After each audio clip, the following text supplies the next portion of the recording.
Hey everyone, tonight we're slipping quietly past the silk curtains of the Byzantine court, where shadows speak louder than trumpets, and justice arrives not with a bang, but a whisper. Imagine this. You're standing barefoot on cold marble. Behind you, a door shuts with a soft click. In front of you, candlelight dances on gold-tiled walls, casting distorted shadows of winged lions and saints with hollow eyes. The scent of rosewater hangs heavy in the air, but beneath it, something sour lingers: fear, maybe, or betrayal. You probably won't survive this, because here in the heart of Constantinople, power isn't held with swords, it's held with silence and punishment. It's not always loud. Sometimes it comes with a smile, or worse, a velvet glove on a eunuch's hand. So before you get comfortable, take a moment to like the video and subscribe, but only if you really like what I'm doing here. And tell me, where are you watching from tonight? What's the local time where you are? Now, turn down the lights, turn on the fan to some soothing music, and let's get going tonight. You're about to spend the night inside the court of the most dangerous empire in the medieval world, the Byzantine Empire. A place where emperors were blinded in gold-lined dungeons, where gossip could slit your throat faster than any dagger, and where punishments were, let's just say, theatrical. The truth is, the Byzantines didn't just invent bureaucracy. They perfected the art of punishment. And not just any punishment. Beautiful, creative, borderline absurd punishments, handed out with such ceremony, you'd almost forget someone just got his nose cut off. Almost. Right now, you're a court. Official. Not a particularly important one. You handle ceremonial cloaks and announce names during banquets. But you've heard things whispers from behind jeweled curtains, scrolls shuffled too quickly, courtiers who vanish mid-toast. You know enough to be afraid, which is unfortunate. Because tonight, the emperor has requested your presence. The guards don't say much. Just a nod, a gloved hand on your shoulder. You're led down a hall that's not on any map of passage behind the chapel, beneath the library, past murals. No one's dusted in a decade. The light fades. The tiles change. You're walking on something that feels less like marble and more like bone. That might be your imagination. Hopefully, there's a door ahead. Wooden, cracked, unremarkable. The kind of door a servant might use to sneak in pastries. But it opens on a room full of velvet and power. The emperor sits alone, robed in purple so dark it looks black in the candlelight. He doesn't look at you. His fingers trace the rim of a gold cup, slow and deliberate. He gestures, and a eunuch approaches. Not with a weapon, with a scroll. And on that scroll, your name. Apparently, someone's been talking. And in Byzantium, talking is dangerous. Not in the oops, I gossiped at brunch way. More in the prepare to be creatively silenced for the rest of your life kind of way. You think of Demetrios, the master of the silver inkpot, who made one sarcastic remark about the emperor's haircut and now sweeps pigeon feathers on the roof of a monastery in Cappadocia. Or Lady Zoe, who leaked a letter to a rival court and was last seen wearing a golden mask permanently fused to her face. Historians still debate whether all these tales are true. But in this empire, if it's whispered, it's real enough. You try to explain yourself, but your words fall flat on the mosaic floor. A second eunuch approaches now, holding something. You're not sure what it is. A pouch? A sock?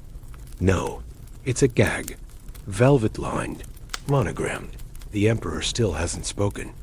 But you understand. This is a warning. Or maybe it's not, because here's the thing.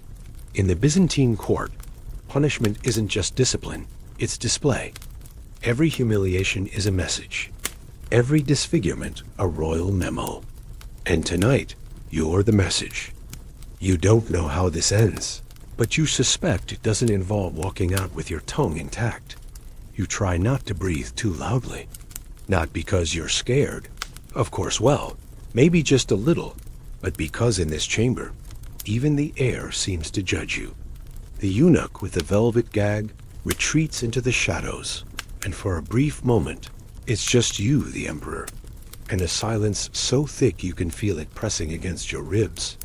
But then finally he speaks. Words are weight, he says, without looking at you. Too many, and they sink a ship. And just like that, your mouth goes dry. Because in the Byzantine court, losing your tongue isn't metaphorical. It's a policy dot now. Don't worry you're not getting sliced up just yet.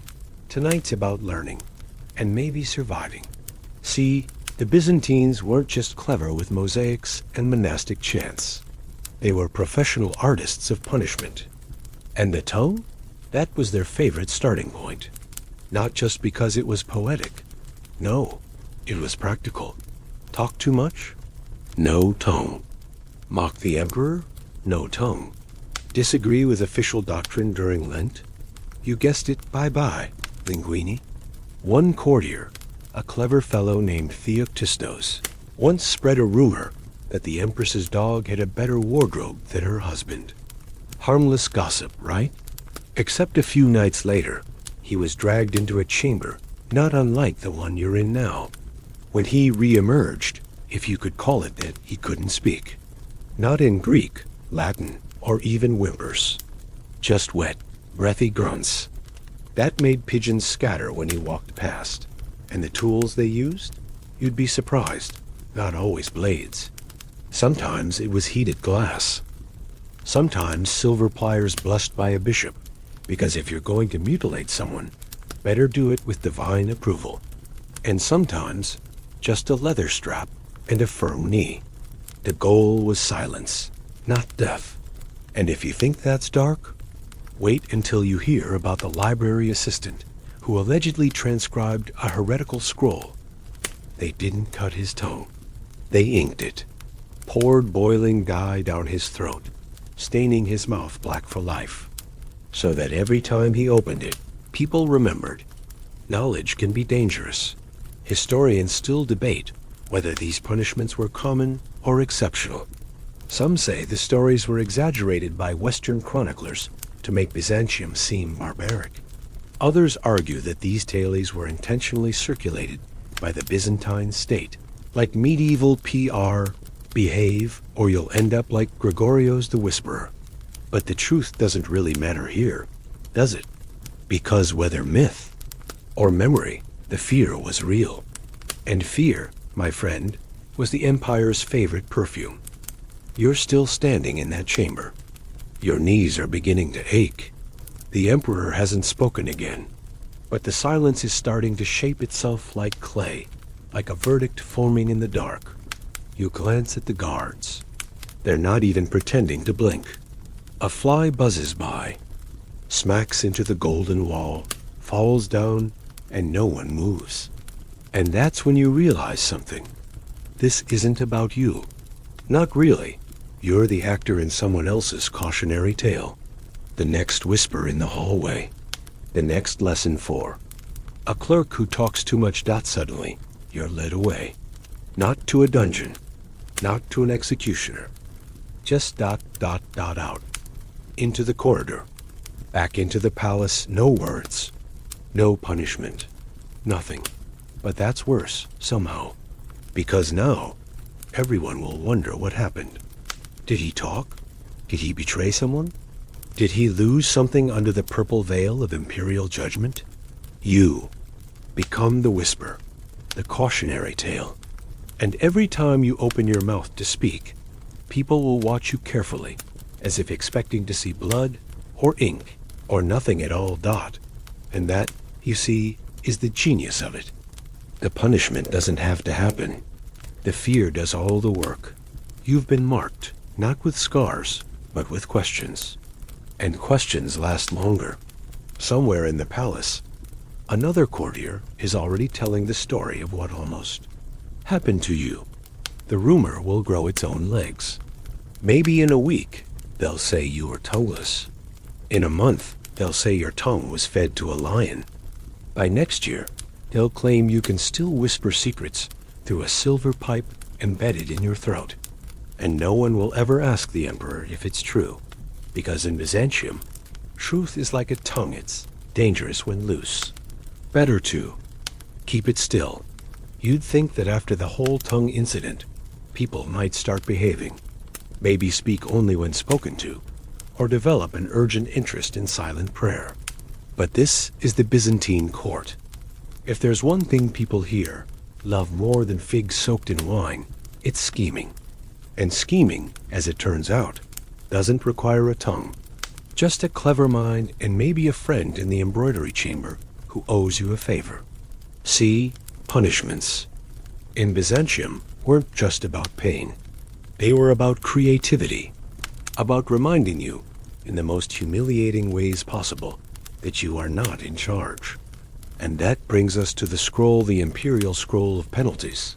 Rumors say, tucked away in a golden case beneath the hippodrome. Not an actual list, of course. More like a collective memory of imaginative torment, curated over centuries by eunuchs, monks, and very, very bored emperors. You remember one story clearly from your early days at court. There was a man named Makarios, a minor official, famous mostly for smelling like lavender and finishing every sentence with, "As the Lord wills it." Well, turns out Makarios had a gambling habit, and worse, he owed a debt to the wrong cousin, of the wrong chamberlain. So what did the court do? Strip him of rank? Imprison him? Oh no. They dressed him in a tunic made of sewn-together chicken skins, tied him to a wooden frame in the palace gardens, and made him cluck like a hen every time someone passed by. For 6 days? And the worst part? They invited children. Children who fed him grain and threw breadcrumbs just out of reach. You don't come back from that. Even if you do dot, and it's not just poultry-based penalties. One noblewoman, Lady Eupraxia, was caught smuggling letters to a rebel faction via embroidery. The messages were stitched into the hems of altar cloths, hidden in sacred loops. When discovered, she wasn't executed. No, she was sentenced to wear her own betrayal.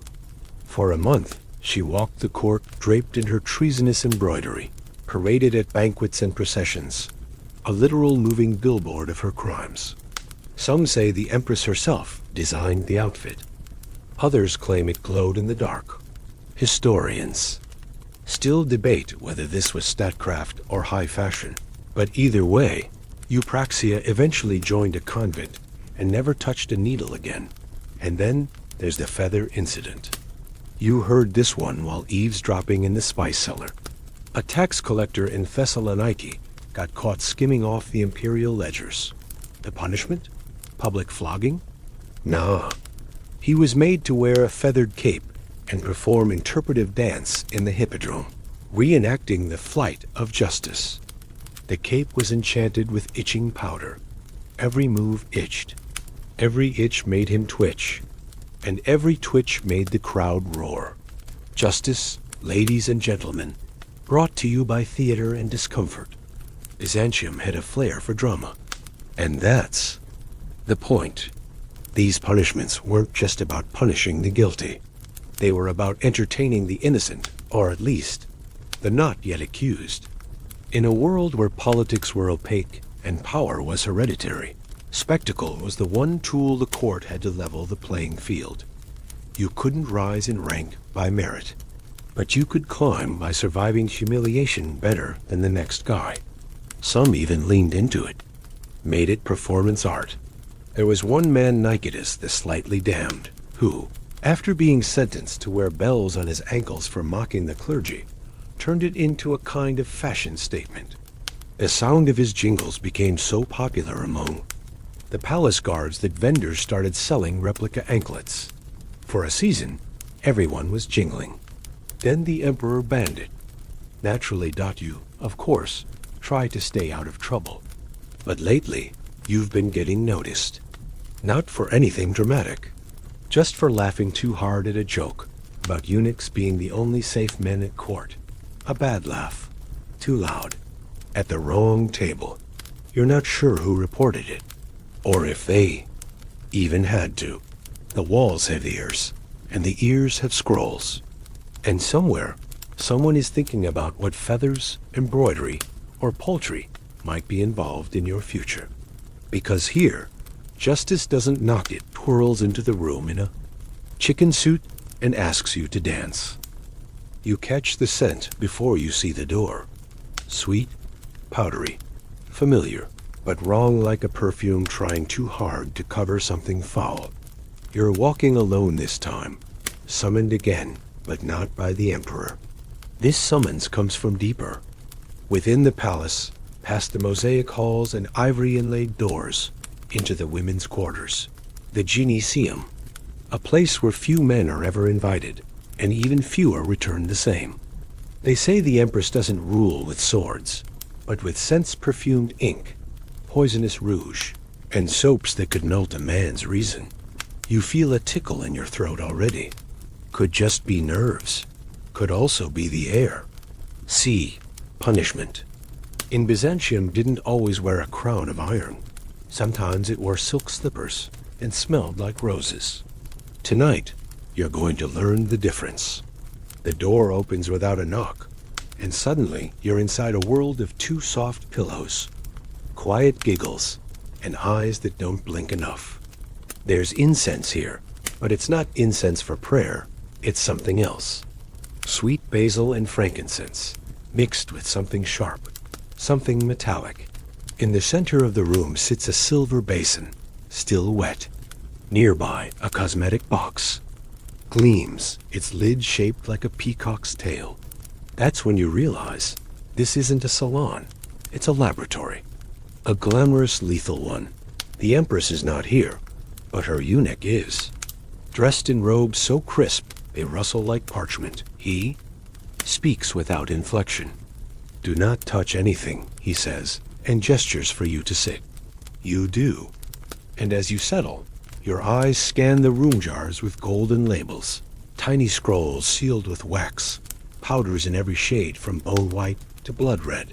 And you remember. A story one whispered by a scribe who used to work in the palace archives before he retired to a hermitage with half his face paralyzed. The story of a noble woman named Cassian, once beloved by the empress. Cassian had been caught sharing. Poetry harmless enough, until it was discovered that the verses contained coded criticisms of the emperor's nose. Petty? Absolutely. Dangerous? Fatally? The punishment? She was gifted a vanity set, silver brushes, crystal bottles. One perfume, they say, carried an oil that absorbed through the skin and slowly muted the vocal cords. Not painful, just permanent. For weeks, Cassian tried to recite her poetry. By the end of the month, she could barely whisper. She now tends a garden on an island, where the flowers are said to grow oddly well. Historians still debate whether such scented punishments were real or just Gothic gossip. But you've seen the letters, felt the tremble in the voice of a chambermaid who once tried on a forbidden lipstick just for fun. She lost taste for a week. Some say it was psychosomatic. Others say the lipstick was laced with powdered. Belladonna beautiful, but deadly, like most things in this wing of the palace. The eunuch walks over now, holding a scroll. The empress wishes to remind you, he says, that your loyalty is noticed. A compliment, you think? But compliments in this court arrive dressed like riddles. He hands you a small parcel, wrapped in red silk. You don't open it. Not here. You don't want to know what loyalty smells like. Later, in the quiet of your quarters, you unwrap it. It's soap. Just soap. Pale yellow. Floral. Lovely even. But the tag attached says, *4. Use only when truly clean. *, you stare at the words. What does that mean? A warning? A test? A joke? You don't know. You place it on your shelf and pretend to forget it. But from that night on, Every time you wash your hands, you pause just a little longer. You wonder who else got soap. And what happened when they used it. Because in Byzantium, punishment can be subtle. A cent, a scroll, a bar of soap. You don't need a courtroom, and your cosmetics can carry consequences. And here's the terrifying part. You'll never know if it's real until it's too late. The Empress's justice doesn't raise its voice. It lingers. It stains. It seeps into the folds of your robe and the corners of your smile. It smells like roses and regret. You wake up unable to move your arms. Not because they're bound, but because you're afraid. There's a strange heaviness in your limbs, like your body is turned to wax overnight. And then you remember the dream. Or was it real? A long hallway. A mirror that didn't show your reflection. And a voice somewhere behind you, whispering your name with a smile. You sit up slowly, the air in your chamber oddly cold, despite the brazier still glowing in the corner. Someone's been here. You know it. The chair's slightly out of place. The basin's been wiped clean. And worst of all, your shelf. The soap. It's gone. But instead, sitting there, impossibly silent and gleaming in the early light, is a mask. Gold, full face. Smooth and featureless, with only 2 eye holes and a mouth that doesn't open. You swallow. The silence in your throat tastes metallic. No note, no scroll, just the mask. And that's when you realize the punishment has already begun, Dot. They call them the living statues. Or at least the rumors do. You've heard the stories. A whisper here. A mural defaced there. Once, long ago, when a powerful general named Bardas plotted to marry into the imperial line without approval. The emperor didn't kill him. Oh no. He had Bardas painted, literally, covered in gold leaf, lacquered with resin, and displayed in the Hall of Triumphs. Alive, breathing, but frozen. He stood for days, maybe weeks, as courtiers walked by and whispered blessings or warnings, depending on their politics. Eventually, Bardas retired to a monastery with skin that never quite healed and eyes that blinked too slowly. Some said it was a spell. Others swore he begged for the paint because it meant he was spared execution. Historians still debate whether this happened at all, or if it's just a court legend meant to keep generals humble and decorative. But the masks, those are real. You've seen them in portraits. Former officials, disgraced but not banished, forever. Painted wearing featureless masks, their identities erased. A punishment without blood, without bruises, just anonymity. A bureaucratic death, no longer a person, just a symbol. No one addresses you by name anymore. They call you the masked one, or worse, the quiet gold. The loss isn't just social, it's spiritual. In Byzantium, to be forgotten is the worst fate of all. No icons, no relics, no songs that you pick up the mask. It's heavier than it looks. Cold even after sitting near the brazier. You hold it to your face just to feel the shape of it, and for a split second, it fits too well. You drop it. It lands with a muffled clunk, and somehow, that small sound fills the whole room. Later that morning, a page delivers a tunic. It's gold-threaded. It matches the mask. No instructions. But you understand. This is your trial. Not a courtroom. A corridor.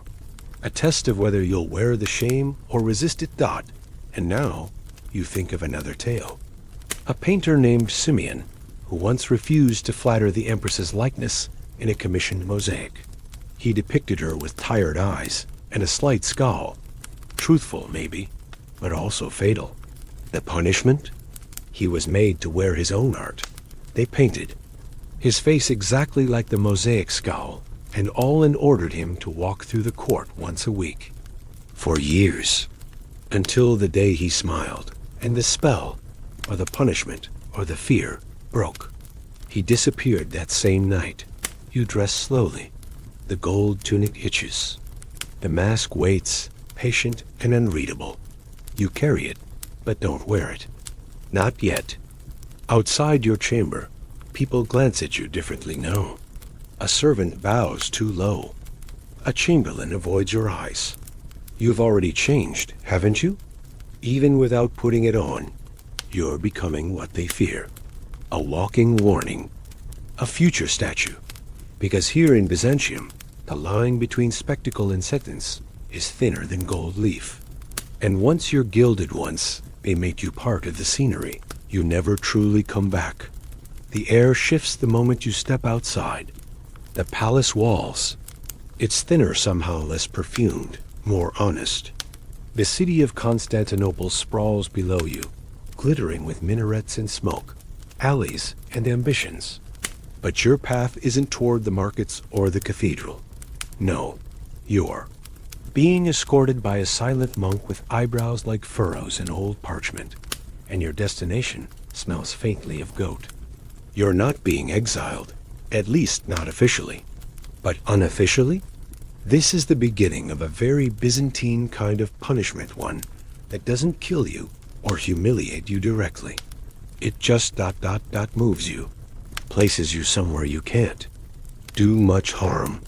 Or worse, somewhere you're forced to live among the other misfits, the forgotten, and the mildly disgraced, a strange menagerie of human cautionary tales. You're on your way to what some courtiers, half-mockingly, call the Imperial Zoo. They never tell you exactly where you're going, which is very on brand for the Empire. All you know is that after a 4-hour donkey ride and a brief stint on, a leaky boat with a crew that smelled like dried anchovies and secrets, you arrive at a monastery that doesn't appear on any maps. It isn't built of marble but rough stone, clinging to a cliff like it's trying not to be seen. And it's quiet, too quiet, until the gate opens and you hear quacking. Yes, definitely quacking and braying. And somewhere in the distance, a very emotional goose. The monk hands you off to a man in a faded tunic who introduces himself as Brother Petrus. He doesn't ask why you're here. He doesn't need to. Everyone here is someone who got too close to power or said the wrong thing in the wrong corridor. You're shown to your cell. No locks, but no doors either. Just a curtain, some straw, and a view of the sea that would be beautiful if it didn't feel so much like a horizon you'll never reach. You meet the others during supper, which is mostly lentils, slightly burnt bread, and a cup of something that used to be wine, but now tastes like gilt and old wood. There's a former historian who is accused of rewriting the Empress's lineage. He now tends to the monastery's beehives and speaks only in rills. A eunuch who once dressed the wrong statue on the wrong feast day. He hums constantly and braids goat hair into small rugs. And then there's Theodulus, a disgraced general who once tried to correct the emperor's grammar. His punishment? He's now the monastery's full-time goose wrangler. The goose's name is Irene. She doesn't let you doubt no one talks about their pasts. That's part of the punishment. You live beside your shame, not above it. The monastery isn't harsh, but it's heavy. Everything here is symbolic. You don't scrub floors, you cleanse pride. You don't feed animals, you nourish humility. You don't ask questions, you practice silence. And it's during one of these silences, while you're picking herbs from a crooked garden, that you remember another old tale. A senator named Leontios, who once suggested that the emperor's coins should feature a more flattering jawline. He was sent to a remote fishing village and told he would serve the state by re-evaluating scale and worth. His job? Counting fish, literally, for 20 years. When he returned, he refused to touch gold. He only paid in sardines. Historians still debate whether such forms of punishment were exile or performance art. But you know better now. You're living it. Byzantium doesn't always strip your titles. Sometimes it just places you somewhere strange, lets you rot in mystery, and makes sure no one remembers what you used to be. Your cell is drafty, and the nights are loud with animal noises and regret. But something shifts in you, slowly. You stop dreaming of court banquets. You stop missing silk. You even start feeding Irene the goose by hand. She still bites you, but only sometimes. You begin to suspect that this place isn't meant to punish your body. It's meant to grind down your memory. Not so you'll forget, but so you'll become forgettable. Because in Byzantium, the cruelest fate isn't being broken. It's being shelved, archived, exiled not to the edges of the empire, but to the soft, slow corner of a cliff where even the wind seems to have forgotten your name. The parchment scratches louder than it should. Every stroke of your quill sounds like thunder in your ears. You're not even writing anything treasonous, just copying a report about grain imports from Antioch. But the ink feels like it weighs 100 pounds. You're back in the palace now, or at least its lowest levels, where light goes to die and paperwork comes to suffer.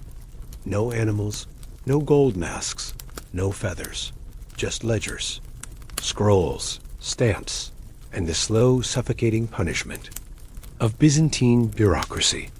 You thought exile would be the worst of it, but this is something else. This is punishment by paperwork. No blood, no screaming, just an avalanche of protocols so dense it might collapse your very will to live. You sit in a room they call the Violet Chamber. Sounds beautiful, right? It's not.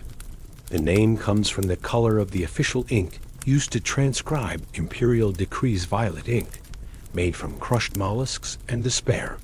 The room itself is gray, lit by a single oil lamp, and filled with shelves so tall they might touch the moon. Scrolls, tablets, edicts, lists of lists.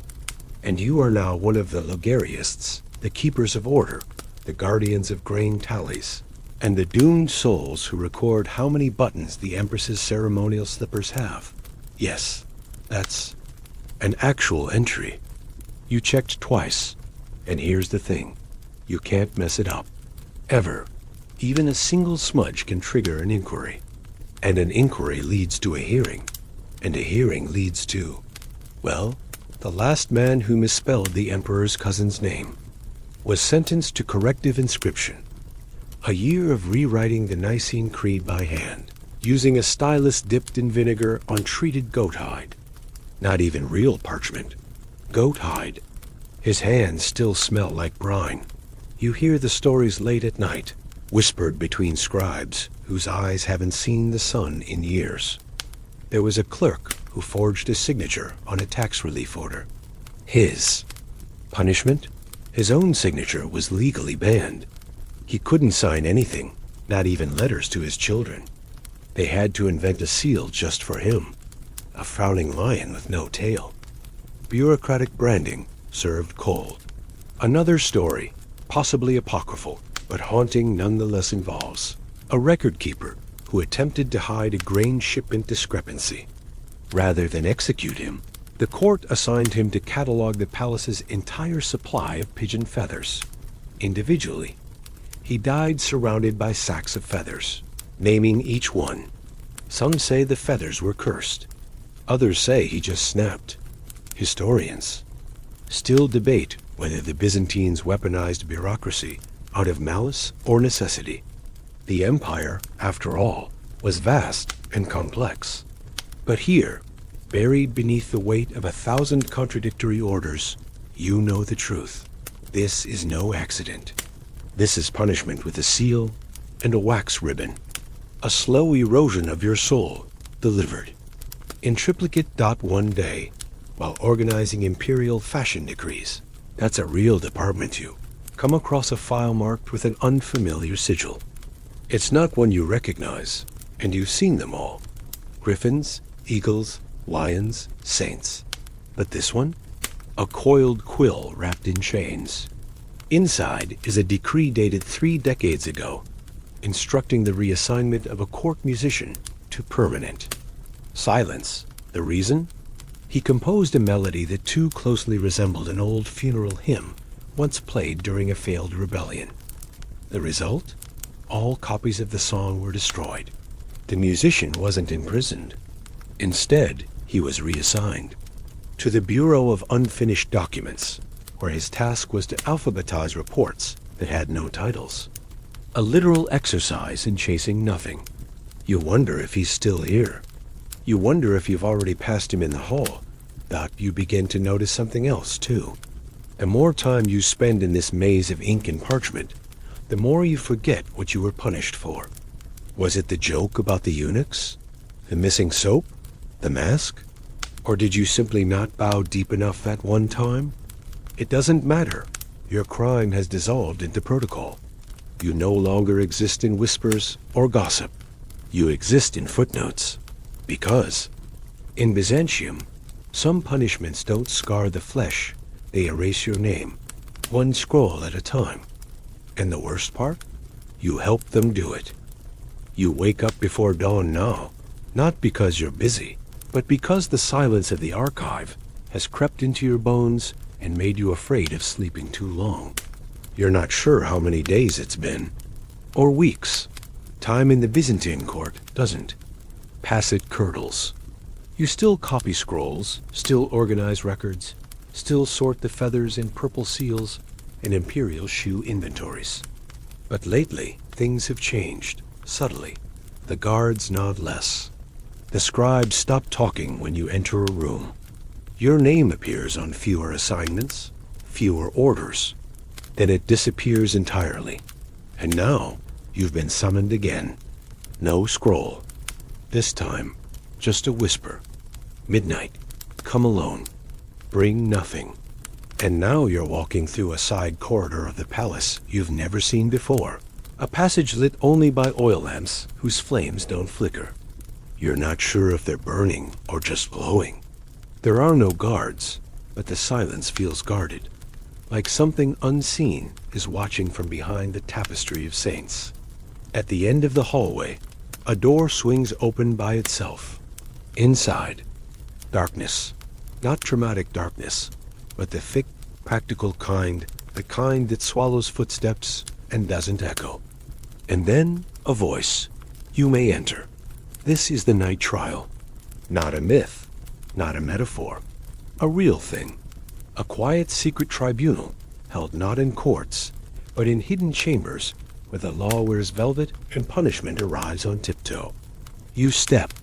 Inside, no torches, no scrolls. Just 3 figures seated behind a screen of silk, so fine you can only make out shapes. One is tall, one hunched, one motionless. They do not introduce themselves. They do not explain the charges. They simply begin. To speak slowly, like unraveling thread. They ask questions, not about what you did, but about what you remember, about who you've spoken to, about dreams, about your opinion on justice. One of them asks if you've ever tasted soap. Another wants to know if you believe in ghosts. You answer carefully. You lie a little. Everyone does dot, and then a sound you haven't heard in months. Laughter. A single chuckle, low and knowing. The tall figure speaks again. Some punishments, he says, are meant to teach. Others to warn. And then there are those that exist only to remind people we are watching. Another pause. Then the motionless figure leans forward, just slightly, and says, "You are not here to be punished. You are here to become the punishment." You don't understand. Not yet, but you will. They rise. The silk screen billows. And just like that, the room is empty. You are alone again. Except you're not. Because as you turn to leave, a eunuch appears from the shadow, holding a folded garment. Black velvet, trimmed with gold thread. A uniform. He helps you into it. It fits perfectly. No words. He places a mask in your hands. Not gold, not blank. This one is carved with a faint, permanent smile. The smile is not yours, but it will be. You are led through another hallway, and suddenly you are outside. The night is soft, cool, familiar, but no one looks at you. They look past you. You realize you've become invisible in plain sight. A walking warning. You're not a prisoner. You're a symbol. A message that the court is always watching. You will stand in public spaces, attend banquets, glide silently through the palace halls in your velvet robes and carved smile. People will flinch. Children will ask who you are. Courtiers will whisper lies about you just to avoid the terrifying truth that you were one of them once. And now you're something else. Historians still debate whether these velvet executioners ever really existed. There are no official records, no names, just strange figures in old paintings, always off to the side, always half-shadowed. But you're here now, and whether you like it or not, you're part of the story. Because in Byzantium, the final punishment isn't pain or shame or exile. It's becoming the very thing that others fear. A face carved by silence. A symbol that justice doesn't sleep. And now, neither will you. Now, close your eyes, if you haven't already. Let the sound of your breath fill the silence. Let the golden masks, the scented halls, the whispering geese, all of it fade like a half-remembered dream.